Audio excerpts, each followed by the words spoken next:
کہ میرے لوگوں سارے اسلام آباد آ جاؤ, جو ریڈ زون ہمیں اجازت مل گئی ہے اسلام آباد میں اور ریڈ زون میں انٹر ہونے. تو آپ کا کیا خیال تھا کہ کل جو آپ نے لکھا ہوا بیان سپریم کورٹ میں جمع کرایا کہ مجھے علم ہی نہیں تھا, تو لوگوں کو 25 مئی کو آپ کا وہ جو آپ نے میڈیا پہ بیان دیا ہوا ہے کہ سپریم کورٹ سے ابھی ابھی ہمیں پتہ چلا ہے کہ سپریم کورٹ نے پابندی اٹھا لی, تو آپ کا کیا خیال ہے, لوگوں کو چیز بھول گئے تھے؟ آپ نے کل لکھ کر دیا سپریم کورٹ کو اتنا بڑا جھوٹ, اور افسوس مجھے یہ نہیں کہ آپ نے جھوٹ بولا ہے, افسوس مجھے صرف اس بات پہ, میں آپ سے سچ ایکسپیکٹ ہی نہیں کرتی. آپ کی پرورش بھی جھوٹوں میں ہوئی ہے, آپ کی سیاسی ٹریننگ بھی جھوٹوں میں ہوئی ہے, آپ کی سیاسی پرورش جھوٹوں میں ہوئی ہے. آپ جھوٹ نہ بولے تو آپ ایک دن کسی سیاسی میدان میں ٹک نہیں سکتے. مجھے اس کا افسوس نہیں ہے اور نہ مجھے اس پہ کوئی حیرانگی ہے, کیونکہ آپ کا کام ہی جھوٹ بولنا ہے. مجھے افسوس یہ ہے کہ اس جھوٹ کی کوئی پکڑ نہیں. مجھے افسوس اس بات کا ہے کہ جب عدالت نے یہ کہہ دیا کہ ہو سکتا ہے کیا عمران خان کو خبر نہ ملی ہو, تو آپ نے, اب عدالت نے یہ کہہ دیا تھا تو عمران خان کوئی پاگل تھا وہ یہ کہتا کہ جی جی نہیں مجھے خبر مل گئی. اتنا سچ بولنے کا حوصلہ تو آپ میں ہے نہیں.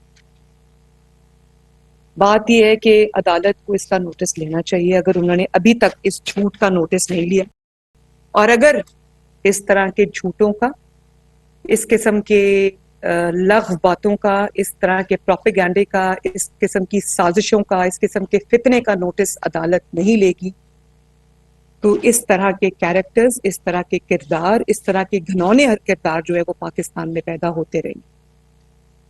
نہ پھر جھوٹ کی گرفت ہوگی اور جرائم پیشہ افراد پھر پاکستان کے لیڈرز بننا شروع ہو جائیں گے.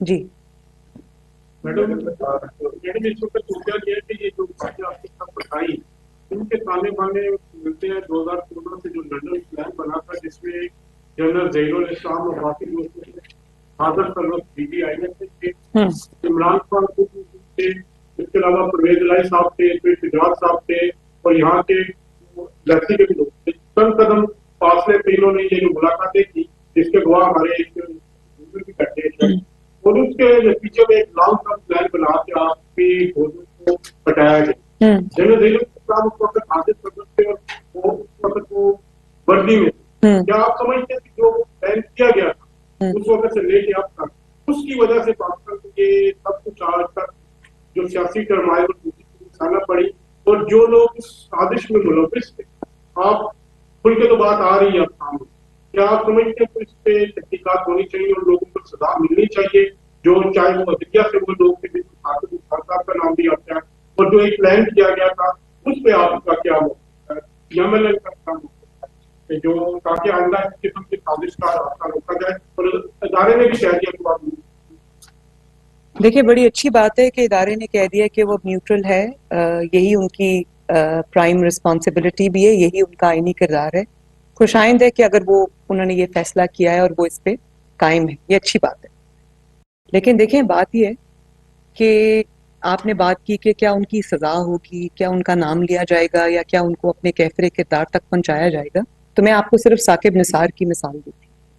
ثاقب نثار نے کسی کا مہرہ بن کے اس نے جو انصاف تھا اس کا قتل کیا. اس نے ایک بے گناہ کو نہ صرف یہ کہ اقامہ پر نکالا بلکہ بیٹے سے تنخواہ نہ لینے پر نکالا, اور وہاں پر اکتفا نہیں کیا, وہ انہوں نے نواز شریف کو مسلم لیگ نون کی صدارت سے بھی ہٹا دیا. ہر 3-4 ہفتے بعد نواز شریف کو ایک نئی سزا سنائی جاتی تھی. آج کہاں ہے وہ ثاقب نثار سے؟ آج وہ کسی سماجی محفل میں جانے کے قابل بھی نہیں. وہ جہاں جاتے ہیں چھپتے پھرتے ہیں لوگوں سے. وہ یہ جو اعمال ہوتے ہیں نا انسان کے, جو گناہ ہوتے ہیں, جو جرائم ہوتے ہیں, یہ انسان کا پیچھا کرتے ہیں, بھلے کوئی اس کا بدلہ لے یا نہ لے, وہ اس کا پیچھا کرتے ہیں اور کرتے رہیں گے. سچ کو, حقائق کو ایک نہ ایک دن قوم کے سامنے آنا ہے. عمران خان جو سازش کا تانا بانا بن کے یہاں تک پہنچا تھا, اس کی بھی آج پوری کی پوری حقیقت قوم کے اوپر واضح ہوگی, لیکن وہ ابھی بھی باز نہیں آیا. آپ یہ دیکھیں کہ جو بھی اس کو ناکامی کا سامنا کرنا پڑ رہا ہے, وہ اقتدار میں تھا تو ناکام تھا. پاکستان میں سوائے ناکامی کے ہر طرف اور کوئی چیز نہیں تھی. اب وہ اقتدار سے باہر ہے, کسی کے کہنے پہ وہ جو بھی کرتا ہے, اس کو ابھی تک سب اس کے جو سٹیپس ہیں, جو ابھی تک اس کے سارے اقدام ہیں, وہ سارے فیلئر.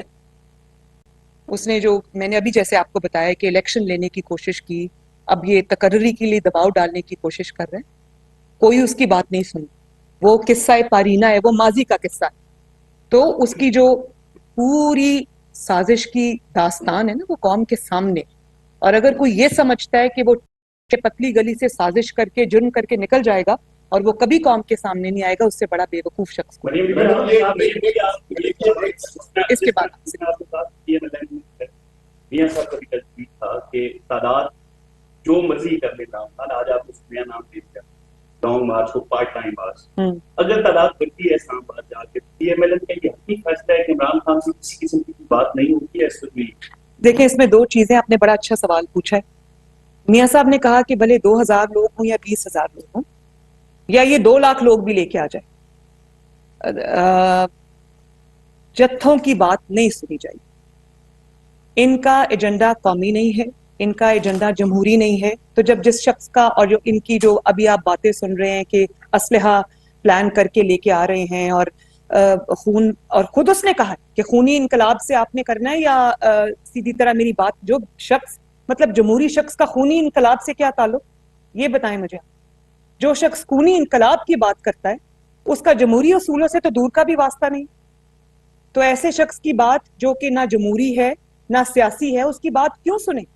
گنڈوں کی بات آپ سنتے, دہشت گردوں کی بات آپ سنتے, یہ سیاسی دہشت گرد, اس کی کوئی بات نہیں سننی چاہیے. یہ جائے اسلام آباد, اس کو پہلے کی طرح 124 دن چھوڑ کے 224 دن بیٹھا رہے, کسی کو اس کی پرواہ نہیں کرنی چاہیے.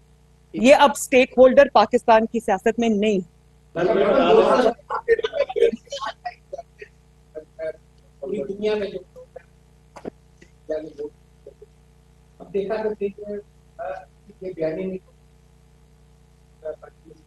آپ جنریشن ہماری میں کیا ہے کہ ووٹ باقی. اور دوسرا جو جمہوری کو غیر جائے گا, آپ کو جو بھی پاکستان کی طاقتیں ہیں. دیکھیں آپ نے بڑا اچھا سوال کیا, اور بات یہ ہے کہ آج اسٹیبلشمنٹ نے جو فیصلہ کیا کہ وہ اپنے آئینی کردار تک محدود ہو جائیں گے اور سیاست میں دخل اندازی نہیں کریں گے, تو اس کا بیڑا کس نے اٹھایا؟ آج کس کے بیانیے کو کامیابی ملی؟ آج نواز شریف کے بیانیے کو کامیابی ملی ہے, جو یہ کہتے تھے کہ ہر ادارہ اپنی اپنی ڈومین میں رہ کر کام کرے اور سیاست میں انٹرفیرنس نہیں ہونی چاہیے. اور وہی ہوا, جب سیاست میں انٹرفیرنس بند ہوئی تو عمران خان دھڑام سے منہ کے بل نیچے گر گئے. پھر یہی ہوتا ہے نا. تو یہ نواز شریف کی نہ صرف یہ بیانیے کی کامیابی ہے, بلکہ نواز شریف نے نہ صرف الیکٹورل میدان میں 2018 میں, بلکہ عمران کے 4 سالہ اقتدار میں انہوں نے عمران کو نہ صرف ہر انتخابی میدان میں شکست دی, بلکہ اس کو پارلیمنٹ میں بھی شکست دی ہے. اس کی حکومت ختم ہو گئی ہے, آئینی طریقے سے ہوئی ہے, اور نواز شریف آج الحمدللہ فاتح. اور یہ شخص, اس کی قسمت میں اب یہی رونا دھونا اور سڑکوں کی دھول چاٹنا لکھا ہے. ایک سیکنڈ آپ فرمائیں. جی بہت شکریہ. سوال تو یہ ہے کہ اب تو اس میں کوئی شک نہیں ہے کہ عمران خان نیاز جو ہے وہ رات کے لیے چاہے وہ مارشل لا لگانا چاہتے ہیں, ایٹم بم گرانا چاہتے ہیں, یا لاشوں کے ڈھیر لگانا چاہتے ہیں. اب یہ بڑی بات نہیں رہی پاکستان کی سیاست سے یا عمران خان کی جانب سے یا طریق انصاف کی جانب سے میڈیا میں. سوال یہ ہے کہ اگر یہ مصنوعی انقلاب کی طرف بڑھتے ہیں اور کرائے کے جو لوگ ہیں, جیسا کہ لوگوں کو بندوقوں کے لیے اور بندوں کے لیے کہا جا رہا ہے, اس پر کیا پی ٹی ایم نے یا جو حکومت ہے اس میں مشاورت کی, حکومت کی اور اداروں کی آپس میں مشاورت کی کہ اس اگر مصنوعی انقلاب کو پوری انقلاب کو کہا جا رہا ہے, اگر یہ بڑھتا ہے اپنی اپنی شکل کی طرف, تو رکاؤ کیسے؟ دیکھیں بات یہ ہے کہ اس قسم کے جتھوں کو روکنا, اس قسم کی سازشوں کو روکنا, اس قسم کے پولیس کو روکنا پوری قوم کا فرض ہے اور ہر ادارے کا بھی فرض ہے. جو فرائض انٹیریئر منسٹری کے, حکومت کے ہیں, وہ ضرور پورے کرے گی. رانا ثناء اللہ صاحب, جن کو یہ حکیم کہتے ہیں, حکیم رانا ثناء اللہ صاحب نے اپنا پورا بندوبست کیا ہے. لیکن اس سارے ملک کے تحفظ کے لیے، اسلام آباد کے تحفظ کے لیے، پاکستان کی اسٹیبلٹی کے تحفظ کے لیے سب سے بڑی ذمہ داری اس وقت جوڈیشری پہ، اور جوڈیشری میں سپریم کورٹ میں یہ کیس ہے. ان کو اس چیز کو نہ صرف روکنا چاہیے بلکہ پوری قوت سے روکنا چاہیے، تاکہ اس قسم کے پریسیڈنٹس جو ہے وہ پاکستان میں پریسیڈنٹس نہ پیدا ہوں. سب سے بڑی ذمہ داری اس وقت عدلیہ کی، کیونکہ ظاہر ہے حکومتوں کی مجبوریاں ہوتی ہیں، آپ اپنے لوگوں پہ کوئی زیادہ وہ نہیں کر سکتے، تو اس چیز کو، اس کا کلا کما ہونا چاہیے for all times to come. دو سوال ہیں. ایک تو بہت سارے لوگ جاننا چاہ رہے ہیں پہلے اس کا جواب سن لیں. بات یہ ہے کہ نواز شریف صاحب کا میرے جو اپیل کا فیصلہ ہے، اگر آپ وہ یہ فیصلہ پڑھیں تو اس میں نہ صرف یہ کہ میری بے گناہی ثابت ہوئی ہے، نواز شریف صاحب کی بے گناہی بھی اسٹیبلش ہو گئی ہے، اور ججز نے یہ بات کی ہے کہ نواز شریف صاحب کا کوئی لنک یا کوئی بھی جو الزام ان پر لگایا گیا ہے وہ ثابت نہیں ہو سکا. اس کے بعد تو نواز شریف صاحب کے اوپر کیا کیس رہ جاتا ہے بھائی؟ تو انشاءاللہ تعالیٰ بہت جلد ہم اس کو لیگلی ٹیک اپ کریں گے، اور نواز شریف صاحب اپنے ملک میں اپنے لوگوں کے درمیان ہوں گے. اپنے وطن سے دور رہنا ان کے لیے بہت بڑی تکلیف. دوسرا سوال عمران خان صاحب بات کریں کہ کہا کہ آصف الزرداری اور نواز شریف یہ دو پارٹی سے بھی اس سے پہلے بہت سارے میڈیا کے لوگ یہ کہتے ہیں کہ اسٹیبلشمنٹ ایکٹیویٹیز کے بعد میں کہا کہ پولیس کی مسلم لیگ کی ایکٹیویٹی یہی کہتی ہے کہ یہ جو ایسی طاقتیں تھی پورا ہائیبرڈ ایکسپیریمنٹ فالس کیس. اب اس میں خطرات میں چلتا پہلے ذکر کیا تھا کہ فوج کا بھی آپ نے ذکر. اب کیا یہ سمجھتی ہے کہ جن لوگوں نے ایکٹیویٹی کی اور اسد عمر نے یہ کہا ہے کہ وہ سپریم کورٹ جج نے کہا تھا کہ وہ آئیں ان کے پاس اور پناہ کے انصاف دیں. اب یہ سمجھتی ہے کہ جو سارے لوگ اس پورے پروسیس میں شامل تھے اس کا عمران خان کے ووٹ کریں کیا ان لوگوں کے اکاؤنٹ. دیکھیں صرف اسد عمر صاحب نے یہ بات نہیں کی، یہ بات پوری قوم کے سامنے تب بھی آئی تھی جب جسٹس کھوسا نے جب عمران خان اپنا کوئی لانگ مارچ تب بھی کوئی اناؤنس کر کے بیٹھے ہوئے تھے. وہ کیا مارچ کا نام دیا تھا انہوں نے تب؟ اس کو لاک ڈاؤن کا نام لیا تھا. تو انہوں نے کہا کہ انہوں نے عمران کو کہا، عمران کے منہ سے نکل ہے تو یہاں سے خالی نا، اس کے منہ سے نکل گیا کہ کسی انٹرویو میں آئی تھنک ARY کو انٹرویو یہ دے رہے تھے، ارشد شریف صاحب کو دے رہے تھے، ان کو انہوں نے انٹرویو دیا اور ان کو کہا کہ جی مجھے تو جسٹس کھوسا نے کہا کہ تم کیا ادھر ادھر پھر رہے، میرے پاس لے کے آؤ میں کرتا ہوں. تو وہ تو سازش کا بھانڈا تو خود ہی پھوڑ چکے تھے پہلے. تو یہ تو نہیں ہو سکتا کہ آپ جرم کریں اور اتنا سنگین جرم کریں، ایک بے گناہ کو آپ سزا دیں. اور دیکھیں نواز شریف کی اور پاکستان کی سزا ساتھ ساتھ چلی. نواز شریف صاحب نااہل ہوئے، پاکستان میں تباہی آنا شروع ہو گئی. آپ نواز شریف سے جتنے بھی انڈیکیٹرز ہیں، اکنامک انڈیکیٹرز یا پولیٹیکل سٹیبلٹی کے انڈیکیٹرز، آپ تب کے اٹھا لیں 2017 تک کے اور آج کے آپ اٹھا لیں. پاکستان نوز ڈائیو کیا نواز شریف صاحب کی نااہلی کے بعد. پاکستان اور نواز شریف اکٹھے نیچے گئے، یہ آپ کو پتا ہونا چاہیے. تو یہ صرف جو جرم ہے نا، یہ نواز جو اس پاناما بینچ نے کیا ہے وہ صرف نواز شریف صاحب کی نااہلی تک یا ان کو ان کے ذاتی نقصان تک یا سیاسی نقصان تک محدود نہیں. پورے پاکستان نے اس کی قیمت اس دن سے چکانی شروع کی ہے، اور آج تک وہ جو ڈاؤن فال شروع ہوا ہے پاکستان کا، اس کو بریک نہیں لگی. وہ ذمہ دار. اور آپ کا کیا خیال ہے جس نے اتنا بڑا جرم کیا وہ چپ کر کے بچ کے نکل جائے گا؟ سوالات جی. پہلا تو سوال یہ ہے کہ آپ کی ساری گفتگو میں جن لوگوں نے عمران خان کے لانگ مارچ کو مسترد کیا ہے، عوام نے مسترد کیا ہے، ضمنی الیکشن میں وہ اپنی 2 سیٹیں جیت ہار گئے، ان کی بہتری کے لیے حکومتی کارکردگی پر کوئی آپ نے بات نہیں کی، کیا یہ عوام کے ساتھ جاتی نہیں ہے؟ اور دوسرا سوال یہ ایک منٹ دیکھیں، حکومتی کارکردگی کی جو بات ہے وہ پوری قوم کو نظر آ رہی ہے. جو آپ دیکھ رہے ہیں کہ جب سے اسحاق ڈار صاحب واپس آئے ہیں، ڈالر کو بھی بریک، نہ صرف بریک لگی ہے بلکہ ڈالر 25-26 روپے پیچھے گیا. یہ ہے مسلم لیگ نون کی کارکردگی. مہنگائی کو بریک لگی ہے. اس کے بعد آپ کے جو ادھر ادھر سے جو بلاکیجز تھیں وہ دور ہو رہی ہیں، پاکستان کو پیسہ مل رہا ہے. اور اس کے بعد آپ یہ دیکھیں کہ کل جو شہباز شریف صاحب نے ایک تاریخی کسان پیکج کا انہوں نے اناؤنس کیا، یہ